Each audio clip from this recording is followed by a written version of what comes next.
On a crowded subway platform, a transit officer smashes a busker's guitar to clear the area, shocking commuters and derailing the morning. A station supervisor halts the trains at great professional risk to protect the man and then quietly replaces his instrument, discovering he has a permit and is facing eviction. The fallout shifts small routines and policies in the station, restoring dignity without fanfare. Before we get started, tap like, share, and subscribe to join the journey. And tell me, where in the world are you watching? Drop your country below.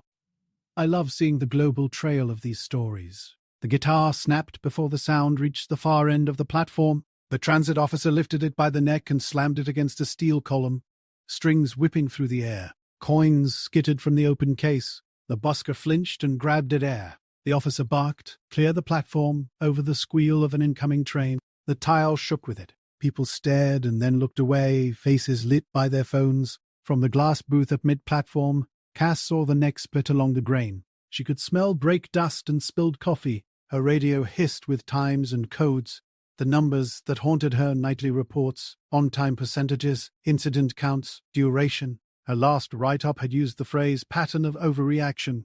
The officer had a coffee stain on his sleeve. He looked tired and angry in a familiar way, the way the morning looked when trains stacked outside the tunnel. The man on the floor, older, grey at the temples, held his hands above the ruined instrument like there was still music in it. Cass felt a tiny burn behind her eyes that meant either a headache or a choice. She hit the emergency hold. The blue paddle under the desk clicked. Red stopped the tunnel. The next train braked hard and stayed 2 stations back. A chorus of groans rose from the crowd like steam. She stepped between the officer and the man. "Back up," she said, teeth tight. She held her badge out flat. "We're in a hold." Safety incident. Her vest, orange with reflective stripes, made a bright flag in the grey. "Release the hold," the officer said, jaw clamped. His hand hovered near his baton, then dropped. "He can't be here. He's bleeding," Cass said. A thin line of red ran over the man's knuckle where a string had snapped. "Policy says medical, then ID. Also, why did you smash his property?" "He was blocking the pillars," the officer said. He kept glancing at the camera dome above them. He wasn't yelling now. He was chewing the inside of his cheek. A man in a suit shouted toward them, "Some of us have jobs." A woman with a stroller moved closer to the yellow line, trying to see. A kid in a puffy jacket held his ears. The busker breathed fast, like he had run. He kept saying, "I wasn't in the way. I wasn't." Dispatch cracked over Cass's radio. "Supervisor Cass, confirm code 47 hold at southbound. What's your incident?" "We're red on 2 lines." Cass pressed the button. "Officer on civilian property damage. Possible medical. Send EMS. Release if no track hazard."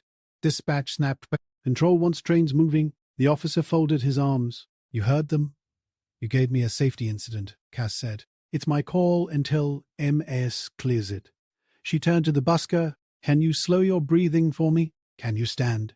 He nodded and tried. His left knee buckled. He grabbed the column, the good hand shaking. Cass switched the hold from full to partial. Trains would creep in now. Horn low, under manual control. She stepped closer to the officer. "What's your badge number?" she asked. He hesitated, then pointed to it. His voice was lower. 2816. She repeated it into her radio for the record. Collecting a number felt like something small that stayed in the world. "He said you just cost 1,000 people 5 minutes. He wasn't wrong." He looked past her at the man. "He knows the rules." "Rules don't say smash guitars," she said. The guitar was a mess. The headstock was split. The bridge had popped. One string hung like a loose wire. EMS arrived. 2 techs in green jackets with a folding kit. Cass released the hold. The hiss of airflow returned. Trains rolled with a delay that would ripple all morning. Her manager's voice landed flat in her ear. "My office after the rush." She nodded, even though no one could see. Her mouth tasted like metal. She watched the EMS tech clean the scrape and checked the man's pupils. He had steady hands even now, the way he held still for them. When the techs were done, Cass walked him to the staff door, her hand open for him to follow. "You can sit back here for a minute," she said. "Just for a minute."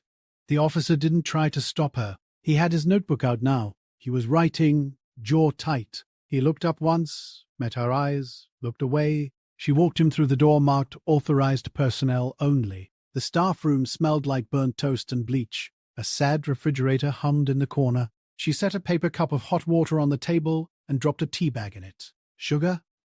No, thanks, he said. His voice shook. His jacket was thin. He wore scuffed boots with duct tape on one toe. Up close, his cheeks had sunburn lines that had never healed. She found the first aid kit, opened the metal box, and handed him a bandage. He peeled it with careful fingers. The cut wasn't bad. His fingernails were clean. They put the broken guitar on the table. It looked like something saved from a fire. She tried the strings and winced. The bridge rocked loose. She knew enough to know it wasn't a quick fix. "Do you have ID?" she asked. "And any permit for playing down there?"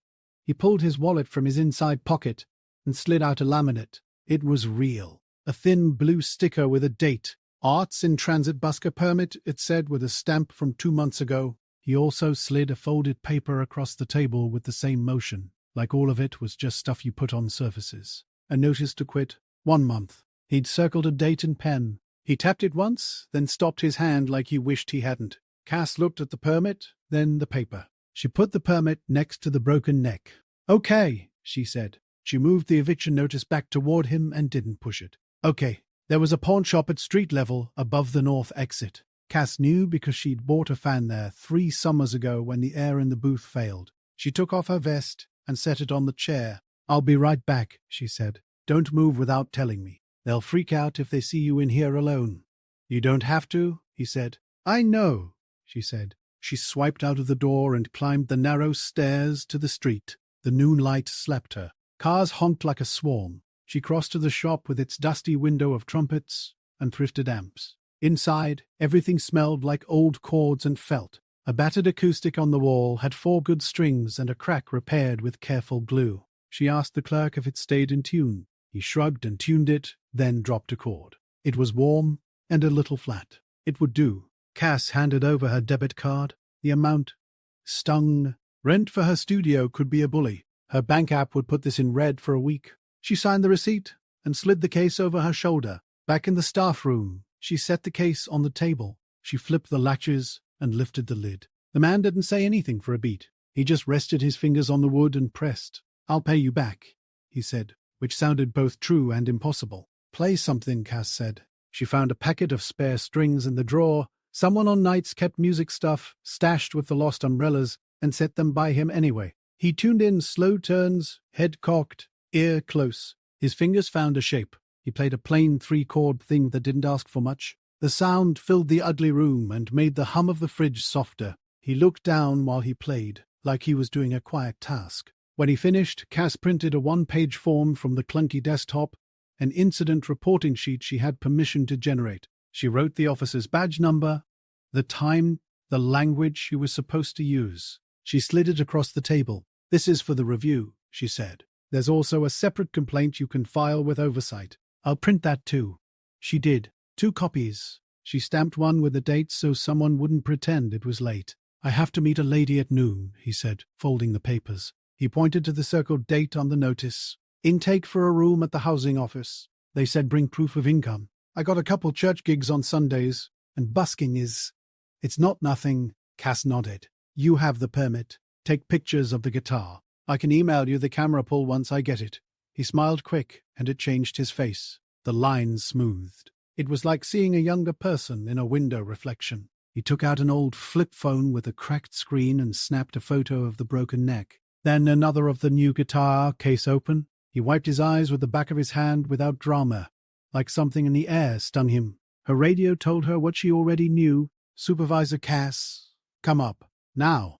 Her manager stood in the doorway a minute later with her clipboard. He didn't step inside. He looked at the guitar, at the man, at Cass's vest on the chair. "You're off the board for the rest of the week," he said, not loud. "Pending review. Turn in your keys." She unclipped the ring from her belt and laid it on his clipboard. He wrote something. He didn't smile or frown. He did the math of trains in his head. He said, "You should leave the premises, Cass." "I will," she said. "Let me walk him to the elevator."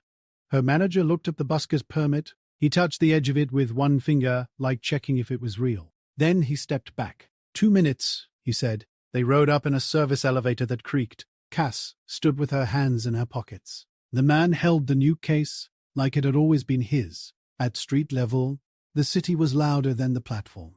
honking. A siren. A kid on a scooter. The busker kept the guitar to his chest so it wouldn't get bumped. You get to that intake, Cass said. The office is on 3rd. They're slow. Don't give up if they say wait. He nodded. I'm Eddie, he said. I didn't say. I know, she said. Then she laughed because she didn't know. She told him her name. He shook her hand. His palm was dry and strong. I'll be back down there, he said, chin tipping toward the stairs. At the spot. The good echo by Pillar 6. Pillar 6 has terrible echo, Cass said. Pillar 8 is better. He grinned like she'd told him a cheat code. He stepped into the noon flow with care. A week later, a laminated sign appeared at the head of the stairs. Authorized performers. Play only in marked zones. Orange tape circles showed up at the wider parts of the platform. Some crew person had measured and stuck them down neat. A little note in small print read, in a dry way, musicians may display permits upon request. 2 nights later, someone left a roll of gaffer tape and 3 sets of strings in the lost and found box with a sticky note. Free. The night cleaner saw it and didn't throw it out. A morning regular, the woman with the stroller, dropped coins into an open case without looking like it cost her anything. The suit guy stood farther back and kept his comments to himself. The transit officer, the one with the coffee stain, walked past the orange circle one evening while a young drummer worked a plastic bucket under 2 kids' laughter. He pointed with 2 fingers at the edge of the tape and made a downward motion. Stay inside the line. He didn't touch the drum. The kids scooted back in, nodded, started again. He didn't stay to watch, but he didn't chase them out. Cass did desk duty in admin while the review churned. She had no vest, just a grey sweater and a stack of forms. Her schedule was dull and clean. She added a little line to the opening meeting notes about de-escalation, not because she ran those meetings, but because she knew where the template lived. The manager didn't delete it. Somebody higher up slid a printed policy change into the binder with a yellow tab. She kept the shattered headstock in the glass booth, propped between a stapler and a cup of pens as long as she could without someone calling it clutter. The wood caught fluorescent light in a way that made it look almost whole. When a security guard pointed at it one morning and said, "What's that?" she said, training aide. He looked at it and didn't make a joke. One morning in the crush, Cass saw Eddie in the orange circle by Pillar 8. He played the same 3-chord thing, and then another that was brighter. His case held a permit card clipped to the edge with a binder clip. He had a folded paper tucked in the case that looked like a new lease. He didn't show it. He just played. A little girl in pink boots danced on the safe side of the yellow line with both hands up. A grey-haired woman tied her scarf tighter and stood close by just to listen for a stop. Cass watched from the booth. The clock next to the radio ticked over another minute. Her phone buzzed with a message from HR, back to shift next week. In the time it took to read it, a train slid in on time. At shift change, the orange tape circle by Pillar 8 collected a little square of fallen sunlight from the top of the stairs. It moved slow as the day went on, touching the edge of the guitar case and then lifting away. Cass stood in the booth, radio light blinking green, and watched the glow cross the tile and settle. It looked like a simple thing that stayed where it was put for a while.